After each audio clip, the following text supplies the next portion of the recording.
Guys, I'm not going to lie. This episode is awesome. So let's hit the intro while you grab some pen and paper. You're listening to the Printmaker Podcast, where every week we help hardworking photographers like you make the switch to in-person sales. So if you're ready to sell your work without selling your soul, then listen up, because we're getting started right now. All right, so in the last episode, I introduced you to the AEDD Framework, and we talked about how to attract clients to your business who want printed products by setting those 3 key expectations. Now, if you haven't listened to that episode, it is absolutely important that you go back and you listen to that. You can definitely stick around here and listen, but that is kind of the foundation for what we're going to build upon here in today's episode, okay? So now I want to talk to you about how to build your clients' excitement for the products that you set expectations for in the attract step, right? So we're going to talk about E, which is excite. And we do that through 3 key pieces in your process, through the planning meeting, through the session itself, and through this spot that I call the magic moment. All right. So let's dig into each of those individually, and we'll start with the planning meeting. So the point of the planning meeting is really, by the end of the planning meeting, I want to be able to know exactly what the client wants from their session, exactly what I'm going to shoot during their session, all of the logistics of their session, and where we're going to be putting our work in their home.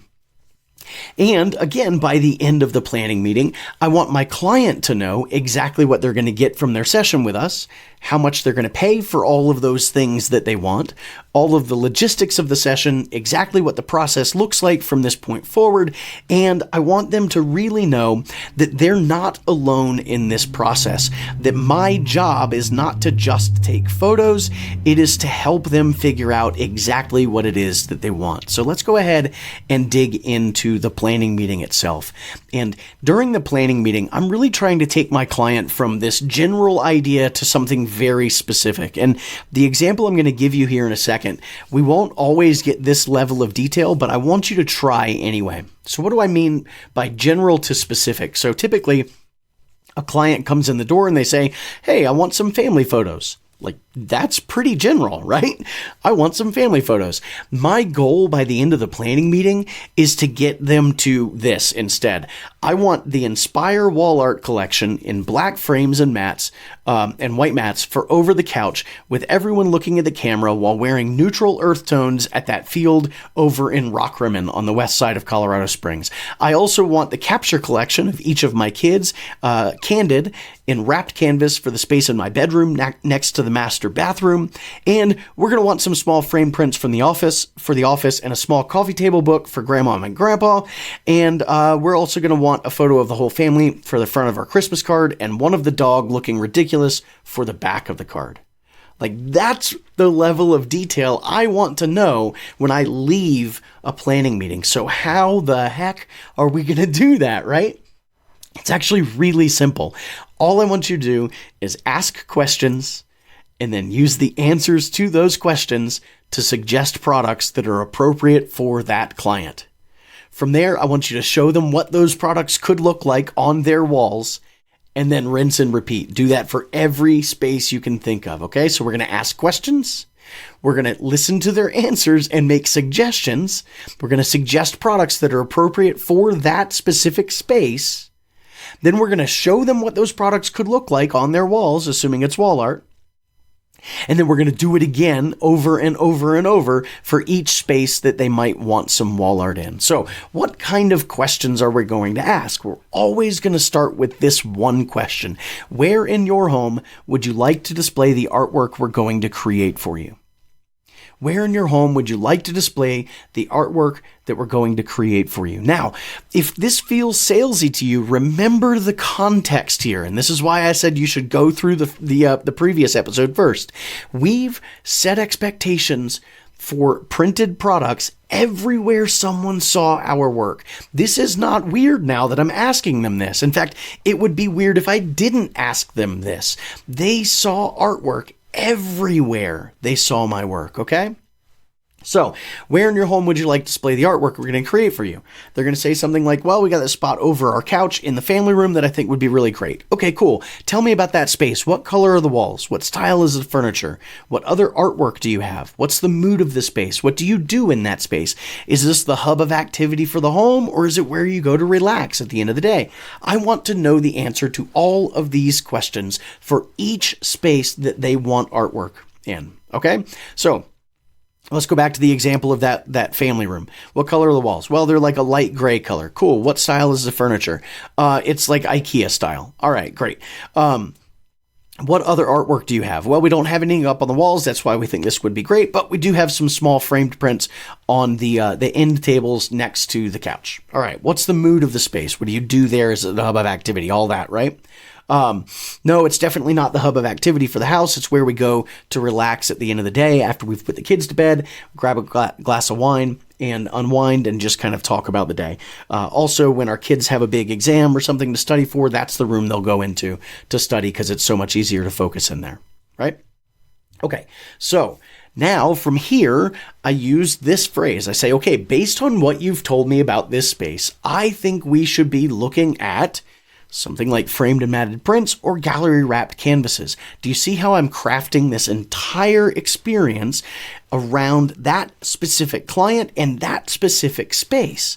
But I don't want you to just tell them, because if you think about this, if you tell them, like, I think a framed and matted 30 by 60 would look great over that couch, then they're going to say, like, I think you should leave. Like, I think you're a crazy person and you should go. Because remember, your clients think that 8x10s are massive. They're like, it's a big 8x10. Or as a friend of mine calls it, the 8x10 of your dreams, right?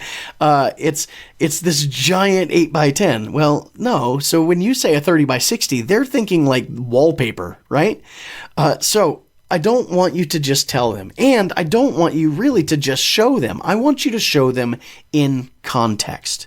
All right. And this is where I would fire up something like Swift Galleries, and I would show them a framed and matted 30 by 60 or 40 by 60 over the couch, because now I can say, I think this would look great over the couch. What do you think? Well, guess what? It does look great over a standard size couch.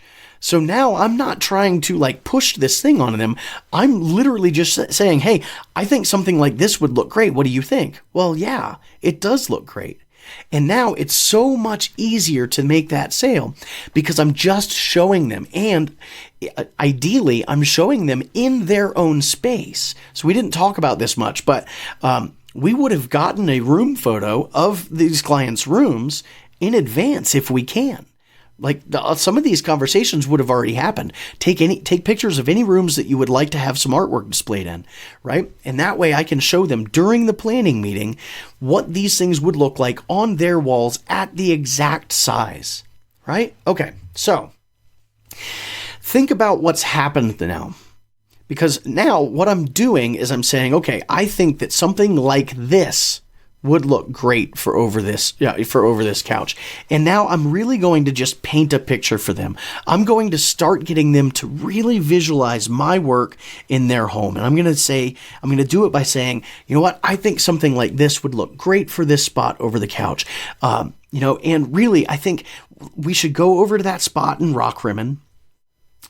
We should do it about a week from today, maybe 5 o'clock, because there's going to be this beautiful, that golden light coming in over Pikes Peak, and it's going to be stunning. And, that's where we would talk about like, okay, based on this space, I really think you should be doing, those neutral tones and all of that stuff that I talked about earlier when I said this is where we want to get to by the end. Well, I'm building all of that, basing all of that around that exact space, right? So I'm answering questions that will have come up anyway. Where should we meet? What should we wear? All of that. But I have a reason for them, right? But further than that, I've established myself as an expert because I'm saying, okay, based on what you've told me, here's what my opinion is. This is what you should have. I know what I'm talking about. This is what you need to have, right?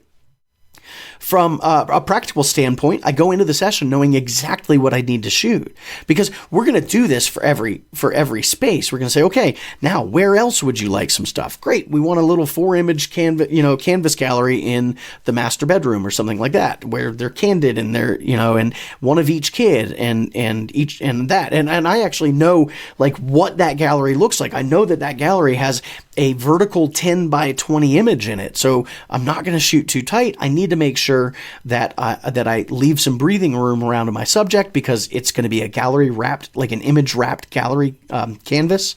So I need to make sure that I don't wrap the subject around the edge, all of that stuff. I go into the session knowing exactly what I need to shoot. That's awesome. If you've never had that experience, it's amazing. All right. Okay. I've also created this kind of custom selection of products just for this client. And I don't know if you know this, but that's called service. Like, this is what service looks like, guys. All right. And then finally, I'm investing my time and my energy and my knowledge into this client, and they will in turn invest it into my products. All right. So from there, we move into the session. Okay. So we've done all of this stuff to really like set those expectations, reinforce expectations for products, start to really build their excitement for specific products. Now, during the session, all I have to do is do what I would naturally do anyway. I'm just going to be excited about what I'm creating for them. Okay.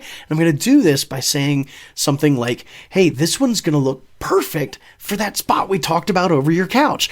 And really the way I do this is like, I'm shooting, I'm a click, click, click. I get the shot. I do like a little dumb dance and I'm like, oh my gosh, guys, I'm amazing. I mean, you guys look great too, but come look at this and look at how good I am at my job, right?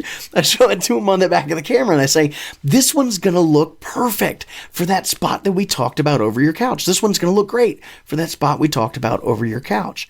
And that's it. Like, that's the magic.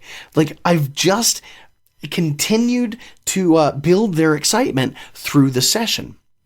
Okay, because again, I'm being excited about what I'm creating for them, and they're going to be excited too. I'm reminding them of the things that we've already discussed, the things that they've already told me that they want in a very natural and fluid way. And most importantly, I'm connecting the dots for them. I'm just being very intentional about it, right?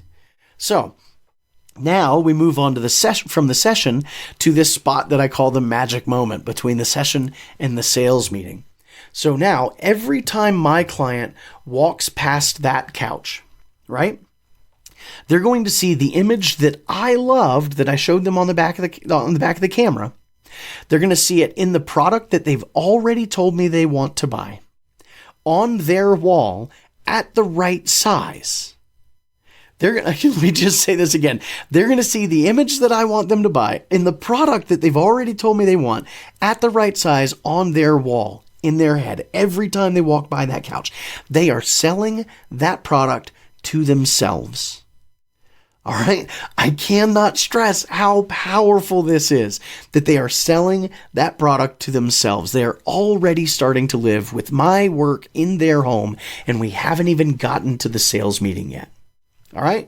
So recap real quick. We're going to use the planning meeting and the session to continue to set and reinforce expectations while also building excitement for those products. And all I have to do is ask questions, then make suggestions based on the answers to those questions. I am not going to overwhelm my client with too many options. I'm only going to suggest relevant products to the space that we're talking about. Okay. And then I'm going to remind them during the session of what they've already told me that they want, to keep it top of mind and to help them start living with my work in their home before the sales meeting ever happens. All right. And that is what we're going to talk about in the next episode. We're going to talk about step 3, which is, remember, AEDD. It's the first of the 2 Ds, and it is what we call delight. It is how to create a sales experience that is delightful, that feels nothing like sales. And just kind of a little spoiler alert for you here. The sales meeting is the easy part because we've already done all the selling. All right. So in the next episode, we're going to dig deep into the nuts and bolts of the sales meeting, the exact sales meeting workflow. But again, I want you to realize that this is the important stuff. The sales meeting is the easy part. You've already done all the work. Okay, so if you want to dig in deeper to this AEDD framework, then I want you to head over to AEDDFramework.com and pick up this free booklet. It's like a physical booklet. I'm actually going to mail it to your house. And it comes with some video training as well. And I want to send that to you. It's free. I'm going to give it to you for free. AEDDFramework.com, and it will walk you through this entire framework with a little booklet that you fill out, and it's pretty slick. I'm pretty excited about it. It's something that we're just now starting to do, and I think you guys are going to love it. So AEDDFramework.com, you can grab the booklet, the little workbook for free. Comes with some video training that's going to dig deep into this and help you really understand and implement this process in your business. All right, that's it from me today. I will see you guys in the next episode.